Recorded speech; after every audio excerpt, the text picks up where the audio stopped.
Welcome back to Grief Inspired. Today's video is about the T.E.A.R model of grief. And if you haven't heard of this model, we are going to answer the question, what is it? What does it mean?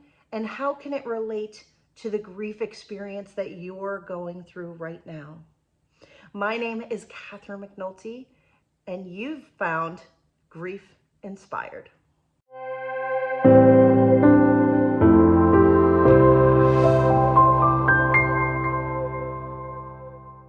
So let's talk about the T.E.A.R model of grief. In previous videos, I've walked you through what's the very popular 5 stages of grief, and I explained to you how, although they're a good model to talk about some of the things that happen in grief, they were actually designed for people who are going through their own pending death. And so they don't necessarily directly relate to what we experience when we lose the people that we love. And what I love about the T.E.A.R model of grief is it's all about getting in action. Now, if you've been here at Grief Inspired, you know that this channel is all about tools and education that you can use, that you can help navigate your own process and take back control of the grief that you're experiencing. So often, people will tell you things like, well, it just takes time and time heals all wounds. And we walk through our grief pretending to be fine, waiting for the day when we feel normal again, when we feel better. And after about 3 months, the people in our lives stop asking us about our grief. And we feel lonely. And we're left to grieve alone and in silence. And so we sit and we wait and we distract ourselves and we ignore our emotions. And we say, why am I not better yet? The thing about grief is that it's something that's active. It's not something that happens to you. It's something that you do. Grieving is an action verb. And so the T.E.A.R model of grief was developed by William Worden back in 1991. He is 90 years old today. I believe he is still with us here on this earth. But he was a psychologist that realized that the 5 stages of grief weren't enough. The 5 stages of grief, if you don't know, watch my video from before. I'll drop a link below. I have 5 series videos that walk through each of the 5 stages of grief. And in each of those videos, I explain to you that the 5 stages of grief were developed by Elizabeth Kubler-Ross when she was working with patients who they themselves were dying. And so that's a model that's really designed for people who are dying, not necessarily for people like us who are going through the grief process. So I think that's an important distinction. And so what William Worden says is that the T.E.A.R model of grief consists of tasks.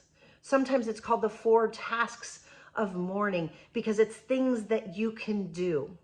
So let's walk through each one of those and we'll discuss each one of the 4 tasks of grief.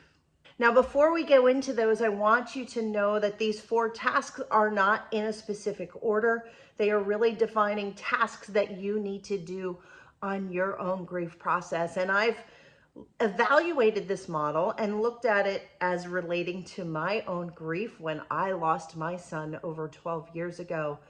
And there's so much about this that I can very much relate to and that I like. And I'm proud to say that I today am grief inspired, that I've overcome my grief, that I am living my life stronger than my grief. And I want to do that for you too. So let's dive in. Number 1 starts with a T. So this is a T.E.A.R model, T.E.A.R.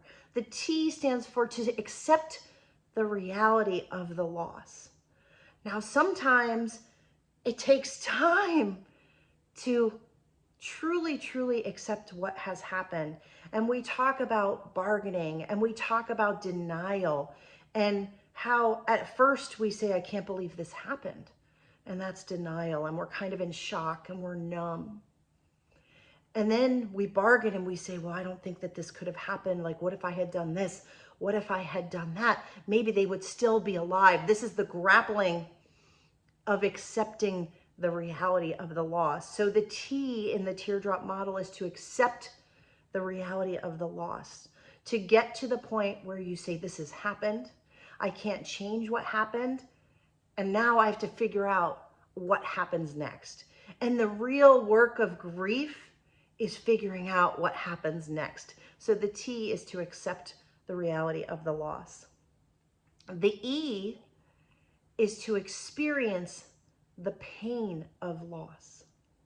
Now, this is so important because our natural inclination as humans is to avoid pain at all costs.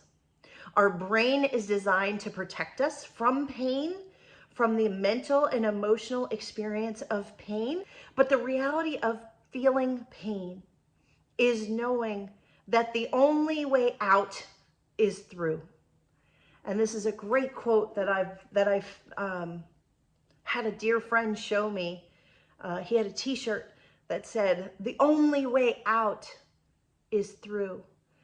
And I love that so much because we need to experience the pain and we need to understand our feelings. And for most of us, that's hard and we don't want to do it. But when we know that the only way out is through, then you have no choice. So what I try to do here is do it together, do it with you, walk you through that, right? So the E is experiencing the pain of loss. And, you know, I'm reminded from my study of Brene Brown, who is the person that I cannot wait to meet one day, who is really my go-to person for a lot of the questions that I have about emotions, because she breaks them down. She breaks emotions down. If you don't have her new book, Atlas of the Heart, it's amazing.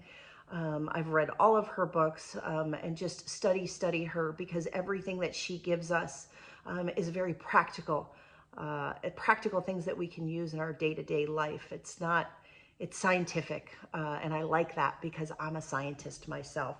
But one of the things she says is when she's gone out and done studies on people and asked people, you know, how many emotions do you know? List out some emotions. The reality is most people can list out 3 emotions: mad, sad, and happy. Those are the 3. But if you're experiencing grief right now, you may be realizing that there are a whole heck of a lot more emotions. And you may be wondering what these are and what to do with them. So it's about experiencing the pain of loss. You have to navigate that, and I help you do that here on this channel. So the T was to accept the reality of the loss. The E was to experience the pain of loss. And the A in the word T.E.A.R is to adjust to a new life without the person that you've lost. Now, this is a big one, isn't it? And the reason why it's so hard is because before we lost the person that we're missing right now, we had an expectation for the future that was ahead of us. We had plans. We assumed that they were going to be around, that they were going to live longer, that we were going to have more experiences. And when we lose someone we love, all of that is taken away. And those expectations are thwarted. And it sends us into a tailspin going, what just happened? And I have so many people who say, I don't know how I'm going to go on living without them. And that's part of the adjusting to the new life without them. The other thing about this is that it requires a massive amount of change. Grief creates significant change in our lives. And as you may know, because I shout it from the rooftops all of the time, we as humans, the human condition is to not want to change. We are creatures of habit. And so know that that's why it makes it challenging for you as well. And we have all of the memories that we have to deal with as we adjust to our new life without this person. We can be scared about what's going to come, the things that we have to deal with now that we didn't have to deal with before. We can be scared of our future because it's an unknown. And so the adjusting to a new life without the person that you're missing is a critical component to the grief process.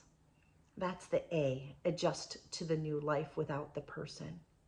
And finally, in the T.E.A.R model, T.E.A.R, is to reinvest in a new reality.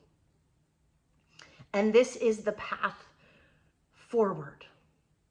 When we get to the point where we've accepted it, where we've started to really experience the pain, really dive into this pain, and we're starting to adjust to what our life is like without them, it's about reinvesting in this new reality. And what does that mean?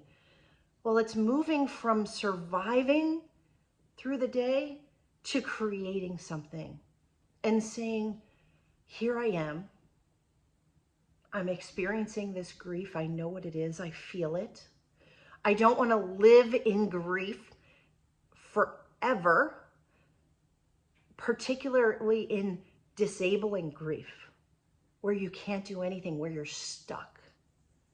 And so the R is reinvesting in a new reality, and it's figuring out how to move forward and saying that, yes, my life is different, but that doesn't necessarily mean that life has to be all bad.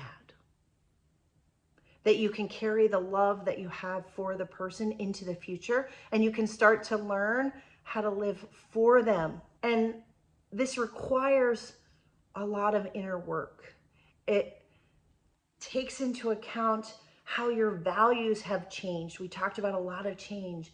Your values change, the people in your life, the things that have meaning for you begin to change as you go through the grief process.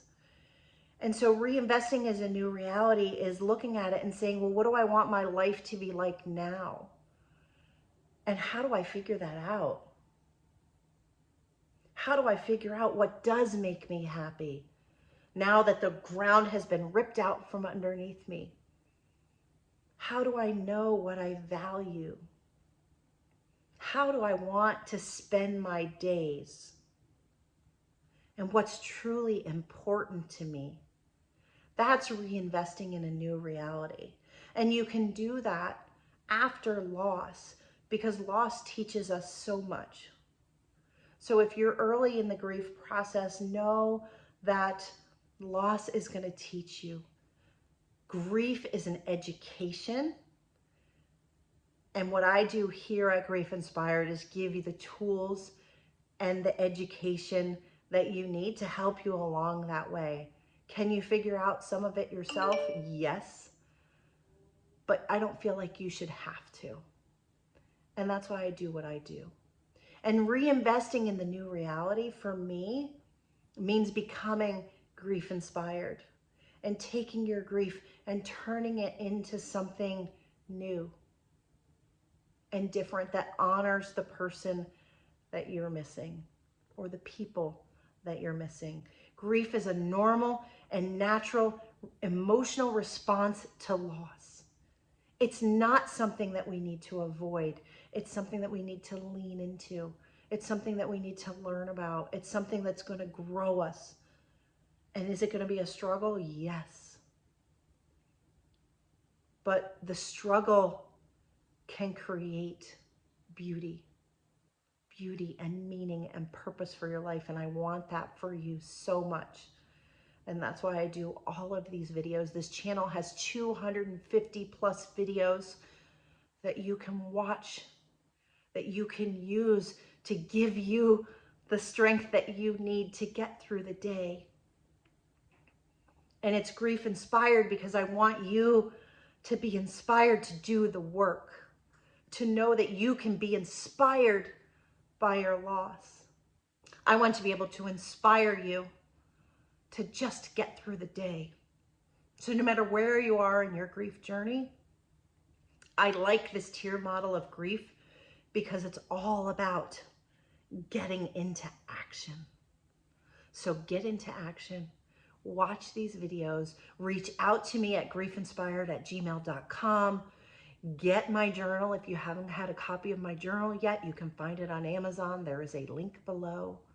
And when you're ready to start really doing the work, reach out to me and enroll in one of my grief courses. We can do this together. You can overcome your grief. You can survive your grief.